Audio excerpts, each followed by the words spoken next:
संगमनेर नाका ते नॉर्धन ब्रांच दरम्यान श्रीरामपूर बाभळेश्वर मुख्य रस्त्याच्या मधोमध असलेली झाडे वाहतुकीस मोठा अडथळा ठरत असून त्यामुळे वारंवार अपघात होत असल्याच्या पार्श्वभूमीवर दत्तनगर गावातील सामाजिक कार्यकर्ते अशोक लोंढे यांनी अनोख्या पद्धतीने शांततेचे आंदोलन केले. या मार्गावर मोठ्या प्रमाणात वाहनांची वर्दळ असून रस्त्याच्या मधोमध उभी असलेली झाडे अपघातास कारणीभूत ठरत असल्याच्या तक्रारी नागरिकांकडून वारंवार येत होत्या. मात्र वाहतुकीची कोंडी आणि अपघात होत असतानाही श्रीरामपूर नगरपालिकेने दुर्लक्ष केल्याचा आरोप करण्यात आला आहे.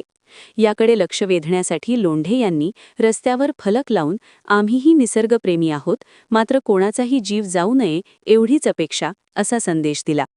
राज्यभरामध्ये जंगलतोड करून अनेक प्लॉटिंग व्यवसाय जोरात सुरू असताना आपल्या श्रीरामपूर तालुक्यातील दत्तनगर व श्रीरामपूर हद्दीमधील हे जे झाड आहे ते बरोबर रस्त्याच्या मधोमध आहे. त्यामुळे अनेक अपघात होता या ठिकाणी वाचलेले आहेत. अनेक लोक या झाडाला धडकून रात्रीच्या वेळा या ठिकाणी अंधार असल्यामुळं टाळीबंदी झालेले आहेत. या ठिकाणी एक मोठा अपघात होता वाचला आहे.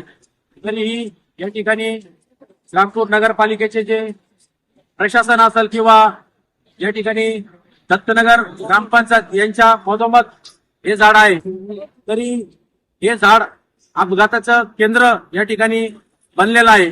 परंतु अद्यापही याकडं दुर्लक्ष होताना दिसत आहे. नेमकं या ठिकाणी मोठा अपघात होऊन कुठंतरी मोठी जीवितहानी होण्याची वाट या ठिकाणी प्रशासन असेल किंवा या ठिकाणी राजकीय कार्यकर्ते असेल, हे सर्व ही वाट पाहत आहे का असा आमचा सवाल आहे. कारण या रस्त्यावर मोठ्या प्रमाणात वर्दळ आहे.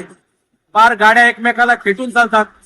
तरीही हे झाड अनेक दिवसापासून मधोमध आहे. आम्ही देखील या ठिकाणी वृक्ष संवर्धनासाठी सामाजिक काम करत आहोत. परंतु हे जे झाड आहे ते अपघाताचं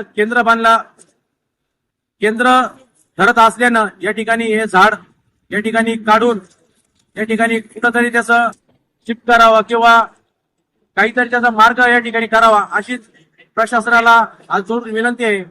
हे झाड जर लवकर काढलं नाही या ठिकाणी याच्यामध्ये मोठं आंदोलन करण्यात येईल असाच इशारा या ठिकाणी. तसेच जेवढे वृक्ष संवर्धन तेवढेच माणसाच्या जीवनाचे महत्त्व असल्याचे स्पष्ट करत वेळीच योग्य निर्णय न घेतल्यास आंदोलन तीव्र करण्याचा इशाराही देण्यात आला आहे.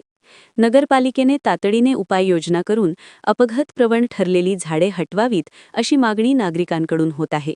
याविषयी स्वराज्य समाज न्यूज 24 यांनी घेतलेला स्पेशल आढावा.